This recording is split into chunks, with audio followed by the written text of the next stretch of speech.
가족의 구성이라는 제목으로 함께 말씀 나누도록 하겠습니다. 여러분은 집에서 텔레비전을 모두 시청하시죠? 텔레비전을 보다 보면 이제 광고들은 잘 안 보게 되는데, 예전에 오래전 광고가 하나 기억나는 게 있습니다. 그 광고의 카피가 아직도 기억나는데, 그 또 하나의 가족이라는 광고의 카피를 가진 광고가 있었습니다. 어디 회사 광고였는지 기억나시나요? 네, 기억 안 나시나 보네요. 저만 TV를 그때 열심히 봤나 봅니다. 예, 삼성의 광고죠. 아직도 그 광고는 조금 기억 속에 좀 남아 있습니다. 좀 이렇게 클레이 아트 같은 조그만한 아이들을 이렇게 애니메이션으로 만들어 가지고 막 밖에서 뛰어놀면서 아이들의 웃음소리가 막 들리고, 막 마지막에는 어머니가 아이들을 부르는 소리, 막 그런 것이 들리면서 쭉 마지막 카피를 이제 읽어줍니다. 또 하나의 가족, 삼성 하면서 그 광고가 아직도 기억이 많이 남고, 그런 거는 삼성이라는 회사가 어떤 회사인지 그런 거하고 상관없이 이 광고가 굉장히 무척 따뜻하고 그랬던 느낌이 있었기 때문입니다. 그리고 아마 이 광고가 알게 모르게 사람들의 이제 뇌리 속에서 참 따뜻한 기업이라는 이미지화하는데 많은 도움을 줬을지 모릅니다. 그리고 그 사람들이 삼성에서 이 광고를 만들면서 진짜 이 광고가 우리에게 천실이 된 게, 여러분 지금 호주머니에 있는, 아니면 가방에 있는 핸드폰 회사가 어디 회사입니까? 대부분 애플 아니면 삼성 거를 지금 가지고 있으실 거예요. 가장 가까운 곳에 늘 항상 지니고 있고, 그리고 집에 가서 가전제품을 둘러보시면 거의 두 개의 회사일 겁니다. 삼성 아니면 LG. 늘 항상 우리와 가장 가까운 곳에, 그리고 가장 가까이서 우리의 삶을 도와주고 우리가 생활하는 데 필요한 것들을 채워주는, 때로는 어쩌보면 이 가전제품들이 우리와 가장 가까이 있는 가족과 같은 존재, 그렇게 가족처럼 우리를 도와주는 존재가 되었지는 않을까 하는 생각을 해보았습니다. 그리고 이런 가족의 관계, 그리고 이런 가족의 모습들을 생각하면서 아마 그 삼성에서 처음에 내세웠던 또 하나의 가족이라는 이 광고 카피, 무척 10여 년 이상 된 오래된 카피이지만 이 카피를 만들었던 사람은 광고에 성공했던 사람이라고 할 수 있습니다. 가족, 여러분, 가족이란 무엇을 우리에게 의미하는 것일까요? 가족이 우리에게 주는 의미는 무엇일까요? 이 가족이라는 개념은 단순히 혈연적인 것으로 연결된 것을 의미하는 것일까요? 이 가족의 개념과 가족에 대한 것들은 단순히 요즘 현대 시대를 살아가는 우리에게 있어서 혈연적인 관계만을 의미하진 않습니다. 이 가족이라는 개념은 우리 교회에서도 동일하게 적용되고 있는 개념인데요. 우리 교회 안에는 수많은 조직들이 있습니다. 그 조직을 남성교회, 여전도회, 그리고 청년부, 아동부, 유치부, 그리고 다음 주에 또 이렇게 열린 예배, 헌신 예배를 드리게 될 교회 부하, 이런 다양한 이름의 조직들을 교회들은 가지고 있고 우리 교회 안에도 있습니다. 그리고 이 교회 조직 안에 조직원 이렇게 얘기하니까 좀 이상한데요. 조직원이라고 하니까 조직에 속한 사람들을 부를 때 한 조직에서는 그 속한 사람들을 부르는 이름이 좀 특별하게 부르는 조직이 있습니다. 그것은 바로 구역인데요. 다른 데에서는 서로를 어떻게 이제 다양한 방법으로 이름을 부르지만, 구역에서는 우리 구역 사람들이라고 얘기하지 않고 우리 구역 식구들이라고 얘기합니다. 그것은 우리 한 구역에 속해 있는 사람들은 서로를 나누고 서로의 삶을 나누는 한 가족이라고 우리가 무의식적으로 생각하고 있기 때문입니다. 우리는 한 교회를 다니며 신앙의 공동체를 우리는 형성하고 있습니다. 그리고 우리는 이 공동체 안에서 서로의 삶을 나누고 서로의 슬픔과 기쁨을 함께 나누며 서로 혈연적으로는 엮여져 있지 않지만 때로는 엮여 있는 분들도 계시지만 대부분이 혈연적으로 엮여져 있지 않은 그 속에서도 서로를 삶을 공유하며 가족으로 여기고 있는지 모릅니다. 하지만 요즘은 시대가 변화에 따라 많은 교회들이 이런 가족의 개념들, 서로를 향한 가족의 개념들이 조금은 희미해지고 점점 사라지고 있는 것도 현실이긴 하는데요. 그렇다면 우리가 이 교회 안에 있는 서로의 구역의 식구들을 식구라고 부르며 가족이라고 여기는 것은 단순히 우리가 감정적인 부분에서 서로가 공유하고 있기 때문에 서로를 가족으로 여기는 것일까요? 그리고 말씀에서는 이 가족에 대한 부분을 예수님께서는 어떻게 우리에게 이야기하시고 있으실까요? 다 함께 영상으로 31절 말씀을 함께 보도록 하겠습니다. 31절입니다. 시작. 그때 예수의 어머니와 동생들이 와서 밖에 서서 사람을 보내어 예수를 부르니, 예수님께서 사역을 하시고 있을 때 예수님의 어머니와 동생들이 예수님을 찾아왔습니다. 오늘 우리가 읽은 말씀에서는 그들이 예수님을 왜 찾아왔는지 우리는 자세히 알 수 없습니다. 여기에서는 그 이유를 정확히 적고 있지 않기 때문인데요. 대신 저희는 마가복음 그 앞에 오늘 읽었던 말씀의 그 앞에 이어지는 말씀을 보면 그 말씀을 보면서 유추할 수 있습니다. 본문의 21절, 마가복음 3장 21절에서는 이렇게 얘기하고 있습니다. 예수의 친족들이 듣고 그를 붙들러 나오니 이는 그가 미쳤다 하밀러라. 그리고 22절에서는 이렇게 이야기하고 있는데요. 예루살렘에서 내려온 서기관들은 그가 바울세볼에 집혔다 하며 또 귀신의 왕을 힘입어 귀신을 쫓아낸다 하니, 예수님에 대해서 좋지 않은 소문들이 퍼져 있었습니다. 어떤 사람들은 예수님을 미쳤다 하고 어떤 사람들은 예수님이 귀신에 들렸다라고 얘기하고 있습니다. 그래서 아마도 그 가족들이, 친족들이 예수님을 붙들러 왔듯이 예수님의 어머니와 동생들이 예수님에 대한 소문을 듣고 예수님을 찾아왔을 수도 있습니다. 하지만 예수님의 어머니와 동생들은 이렇게 예수님을 찾아와도 바로 만나볼 수 없었습니다. 그것은 예수님께서 얼마나 바쁘고 수많은 사람들에게 둘러싸여 있었는지 식사할 겨를도 없이 바쁜 상황을 보내고 있다라고 성경에서는 이야기하고 있었기 때문입니다. 그래서 예수님의 어머니와 동생들은 밖에 서서 예수님을 부를 수밖에 없습니다. 그래서 사람들이 예수님의 어머니와 동생들이 찾아왔다고 예수님께 대신해서 전달해 줍니다. 다 함께 영상으로 32절 말씀 함께 보도록 하겠습니다. 32절입니다. 시작. 무리가 예수를 둘러 앉았다가 여짜오되 보소서 당신의 어머니와 동생들과 누이들이 밖에서 찾나이다. 무리가 예수님을 둘러 앉아 있다가 예수님께 말을 하였습니다. 예수님의 어머니와 누이와 동생들이 찾아왔다라고 이야기합니다. 근데 여기서 예수님을 둘러싸고 있는 예수님의 다른 무리들과 가족들과의 그 거리감의 차이를 여기 성경에서는 우리에게 이야기하고 있는데요. 먼저 31절에서는 예수님의 가족들이 예수님께 들어오지 못하고 밖에 서 있다라고 했습니다. 그런데 32절에서는 무리들은 예수님의 혈육이 아닌 다른 무리들, 다른 사람들은 예수님을 둘러서 있었다라고 둘러 앉아 있다라고 얘기하고 있습니다. 그리고 32절 후반부에 다시 한번 예수님의 가족들의 상황에 대해서 얘기하는데 예수님의 가족들이 밖에서 예수님을 찾고 있다라고 이야기하고 있습니다. 마가는 이렇게 반복적으로 밖 그리고 둘러앉아 그리고 밖이라는 말을 사용함으로써 예수님의 육신의 가족, 혈육인 가족들과 그리고 가까이에 있는 사람들을 대비해서 보여주고 있다라고 학자들은 이야기하고 있습니다.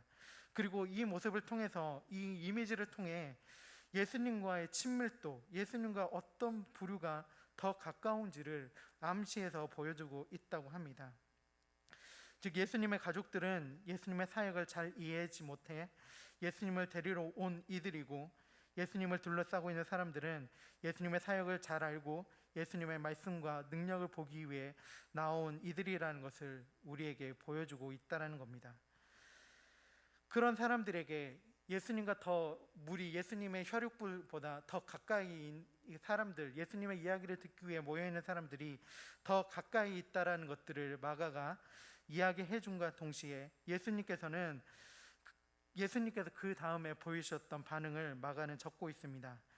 다 함께 영상으로 33절 말씀 보도록 하겠습니다. 33절입니다. 시작.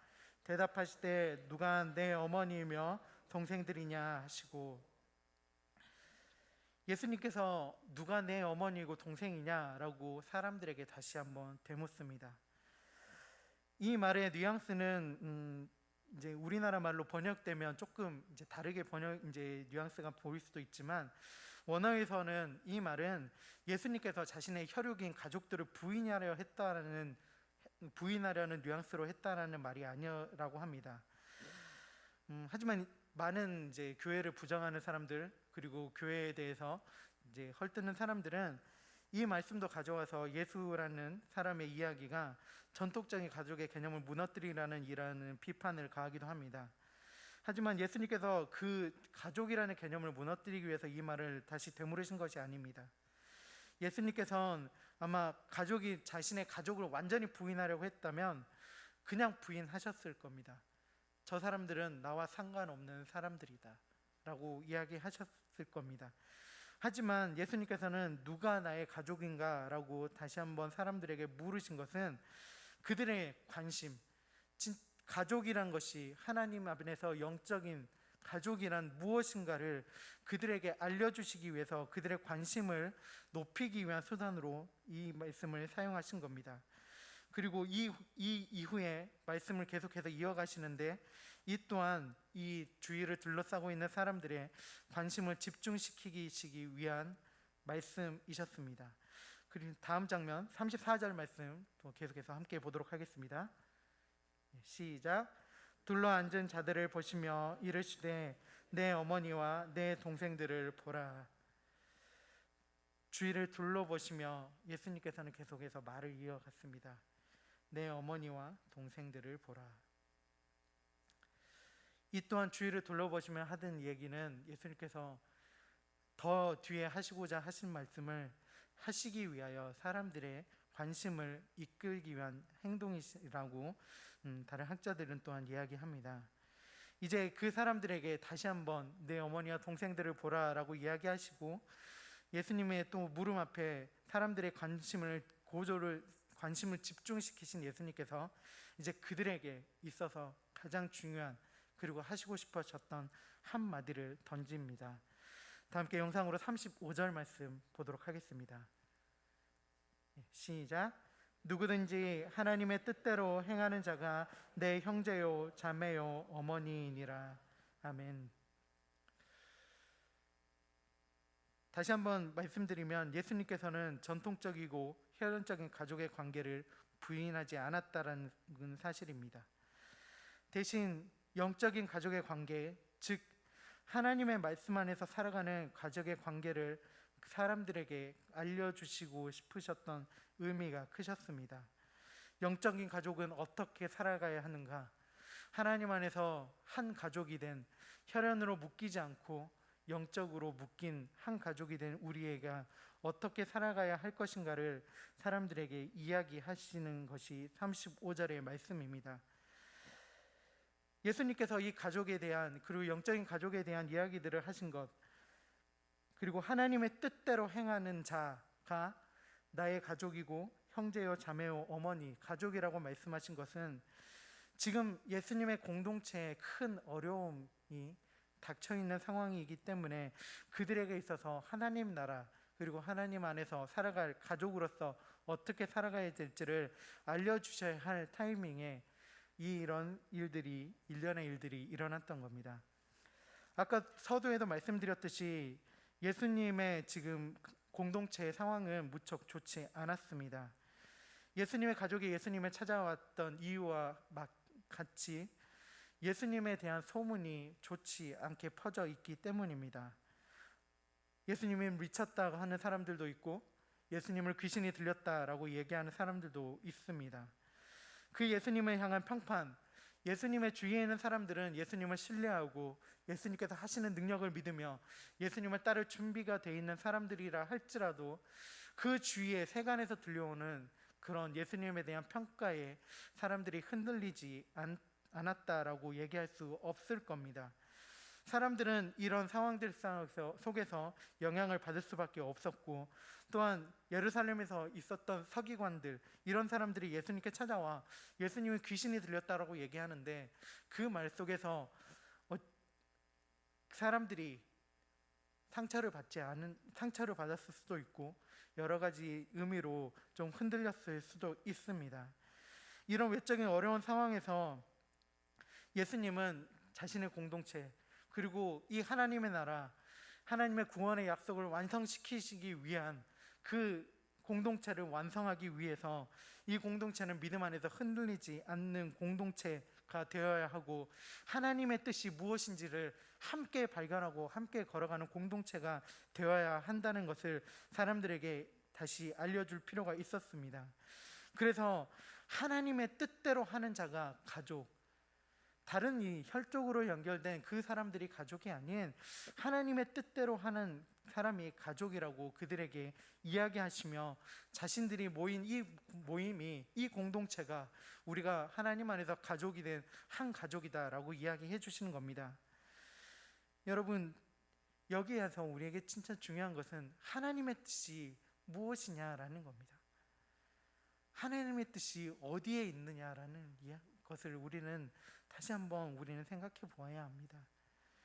예수님께서 이 땅에 오신 이유, 우리는 말씀을 통해서, 그리고 우리의 신앙의 경험을 통해 이미 알고 계실 겁니다.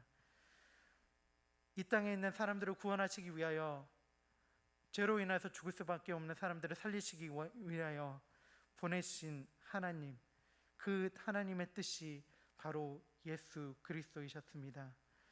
그 예수 그리스도가 이 땅을 향한 하나님의 계획이고, 하나님의 계획 아래서 우리 모든 사람들이 예수님을 믿고 구원을 얻는 것, 그것이 바로 하나님의 뜻이며 하나님의 방법입니다.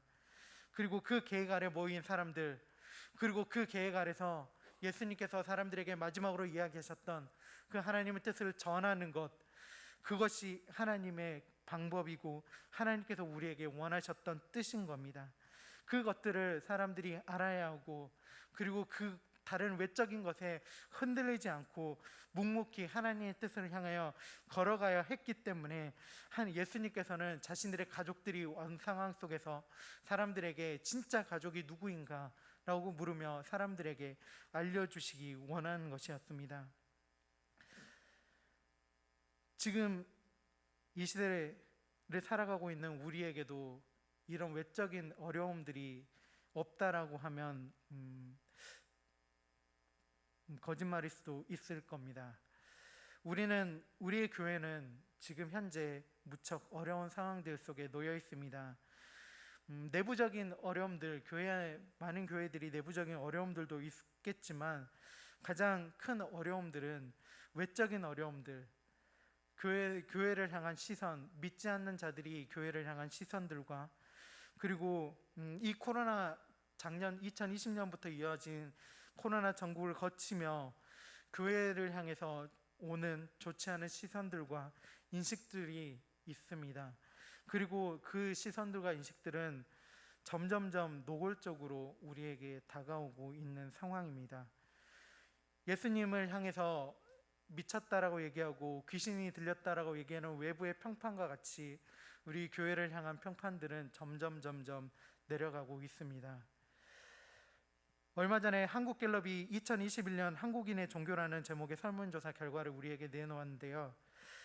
2021년 현재 우리 전체 5천만 인구 중 개신교에 속해 있다라고 응답한 사람이 17%에 불과한 것으로 나타났습니다. 이 17% 중에 가슴이 아픈 이야기이겠지만 이단들과 사이비도 자신들이 개신교라고 응답한 것을 보았을 때 진짜 정말로 예수 그리스도를 믿는 성도들은 어쩌면 이보다 더 낮은 퍼센트를 더 낮은 인구수일지도 모릅니다. 근데 이 개신교 인구의 수보다 더 심각한 문제는 다음 설문에 있었습니다. 비종교인, 즉 종교가 없다고 대답한 사람들, 그 사람들에게 종교 호감도를 물어보았습니다. 종교 이제 큰 종교 세 가지, 불교, 천주교, 개신교, 그리고 없음, 이렇게 네 가지로 나누어서 물어봤다고 했는데요. 불교가 호감도가 20%, 천주교가 13%, 개신교가 6%, 없음이 61%였습니다. 이것을 숫자로 풀어보면 전체 인구 중에 무종교, 종교가 없다라고 대답한 사람이 60%라고 합니다. 우리 대한민국 인구가 약 5천만 정도 되니까 60%면 약 3천만 정도가 무종교라고 대답한 겁니다. 이 3천만의 사람들 중에 우리 개신교에 호감을 가지고 있다라고 대답한 사람이 6%, 3천만 중에 180만 명 정도가 개종교에 호감을 가지고 있다라고 얘기하고 있습니다. 이를 쉽게 설명하면 우리 주위에 만약에 아무런 종교도 가지고 있지 않은 사람이 10명 있다면 그 중에 한 명이 되지 않는 사람이 호감도를 가지고 있다라는 결과물이 나옵니다. 우리의 전도 대상자가 바로 우리가 복음을 얘기하고 예수 그리스도의 십자가를 얘기하고 예수님께서 우리를 위해서 행하셨던 일들을 이야기했을 때 그 이야기를 듣고 호감을 바로 보일 수 있는 사람들이 얼마 되지 않는다는 이야기입니다. 즉 이거를 뒤집어서 이야기하면 대다수의 사람들이 좋지 않은 교회에 대해서, 그리고 이 개신교 신앙에 대해서 좋지 않은 이미지를 품고 있다라고 생각할 수도 있습니다. 물론 이 설문은 완벽하다라고 할 수 없습니다. 우리 이제 5천만 인구 중에 표본을 이제 정해서 한 설문이고, 하지만 이 한국갤럽이 계속해서 지속적으로 이 설문을 매년마다 하고 있는 추이를 봤을 때 그 퍼센티지, 인구의 숫자는 조금씩 변동이 있을 수 있지만 추이는 늘 비슷한 상황이었습니다. 종교에 대한 호감도는 점점 내려가고 있고, 종교에 귀의한 사람들, 우리 개신교, 우리 교회를, 예수 그리스도를 믿는 사람들뿐만 아니라 타 종교, 천주교나 불교를 믿는 사람들의 숫자도 점점 줄어들고 있는 상황이고, 이런 상황들 속에 호감도는 점점 내려가고 있는 상황입니다. 물론 예수님께서 하시고 하나님께서 전도해 보시는 여신다면 여기에서 설문에 나타난 호감도는 우리와 전혀 상관없는 이야기가 될 수 있습니다. 그것은 이 호감도와 다르게 하나님께서는 사람의 마음을 움직이실 수 있는 분이시기 때문입니다. 하지만 우리에게 교회에 다가오는 이런 시선들은 점점 좋지 않고 있는 우리의 위기 상황이라는 것들은 우리가 인식해야 합니다. 이런 어려운 상황 속에서 예수님께서는 우리에게 묻고 계십니다. 누가 나의 가족인가? 누가 나의 가족인가? 라고 우리에게 다시 되묻고 있습니다. 여러분, 우리는 하나님의 가족입니까? 예수님의 가족입니까? 이 질문 앞에 우리는 늘 대답할 준비를 하고 있어야 합니다. 원론적으로 이야기하면 예, 맞습니다. 우리는 당당하게 이야기할 수 있어야 합니다. 우리는 가족입니다. 그것은 우리가 교회를 나오는 것 때문이 아니라 우리가 하나님을 알고 예수님의 이름을 알 뿐만 아니라 예수 그리스도를 믿기로 작정했고 예수 그리스도를 믿음으로 하나님을 믿고 그 하나님의 믿음 안에 우리가 구원의 길로 한 걸음 한 걸음 걸어가고 있기 때문에 우리는 하나님의 자녀입니다. 하나님께서 우리의 그 믿음을 보시고 우리를 하나님의 자녀로 삼아 주시겠다라고, 그 은혜를 주시겠다라고 우리에게 말씀하셨습니다. 그렇기 때문에 그 은혜를 받은 우리는 하나님의 자녀이며 예수 그리스도의 가족입니다. 하나님께서 우리를 자녀 삼아 주셨기 때문입니다. 그렇다면 하나님의 가족인, 하나님의 자녀인, 예수님의 가족인 우리가 해야 할 것이 무엇이겠습니까? 예수님의 뜻대로 살아야 합니다. 하나님의 뜻대로 살아야 합니다. 이런 외부적인 어려움과 이런 것들이 닥쳐오고 있는 이 현 시대 속에서 우리는 하나님의 뜻이 무엇인가를 찾고 그 뜻대로 우리는 살아야 합니다. 아까도 이야기 함께 했듯이 하나님께서 원하시는 뜻, 이 땅에 구원받기 원하시며 자신의 아들이신 예수 그리스도를 보내서 그 고통 가운데 죽게 하심으로 우리를 살리신 그 하나님의 구원의 역사가 하나님의 뜻입니다. 그리고 예수님께서 마지막 돌아가시기 전에, 하늘로 가시기 전 우리에게 마지막으로 하셨던 그 부탁, 너희가 가서 전하라, 나에 대해서 이야기하라라고 우리에게 말씀하셨던 그것이 예수님이 우리를 향하신 뜻입니다. 우리가 하나님의 가족이라면, 하나님의 구원받은 하나님의 가족이라면 우리는 그 뜻대로 살아야 합니다. 그 뜻대로 살아야 할지 않아야 될지 우리가 선택하는 것이 아니라 우리는 반드시 그 뜻대로 살아야 합니다. 그것은 오늘 말씀에서 35절 말씀에서 우리에게 말씀을 이야기하셨듯이 그 뜻대로 행하는 자가 하나님의 가족이기 때문입니다. 그래서 우리는 우리 주위를 향해 예수 그리스도의 복음으로 손을 내밀어야 합니다. 우리보다 연약한 자들을 향하여 예수 그리스도의 십자가의 복음으로 함께 손을 내밀며 그들을 끌어안고 진짜 예수 그리스도의 복음을 이야기해야 합니다. 세상이 우리 가운데 교회를 향해 보여주는 비호감, 그런 것에 신경 쓰지 말고 우리는 하나님의 뜻대로 행하기만 하면 됩니다. 그 뜻대로 행할 때 그 나머지 일들은 하나님께서 하시는 것이기 때문입니다. 우리를 가족으로 부르신, 그리고 가족으로 삼으신 그 하나님의 뜻대로 우리가 그 하나님의 뜻을 받들어 살아가는, 그리고 그 하나님의 가족으로 부름받는 그 사람이 우리 장수교회 모든 성도님들이 다 되셨으면 좋겠습니다. 우리는 하나님의 가족입니다. 하나님의 자녀입니다. 하나님께서 가족으로 우리에게 주신 그 하나님의 뜻, 그 사명을 잘 감당하며 그 사명을 잘 감당할 때 하나님께서 우리에게 약속해 주신 하늘의 복을, 그리고 하나님의 은혜를 우리의 삶 가운데 반드시 행해 주실 것입니다. 함께 이 말씀을 기억하며 살아가는 우리 모든 장수교회 성도님들이 다 되시기를 바랍니다. 함께 기도하고 마치도록 하겠습니다.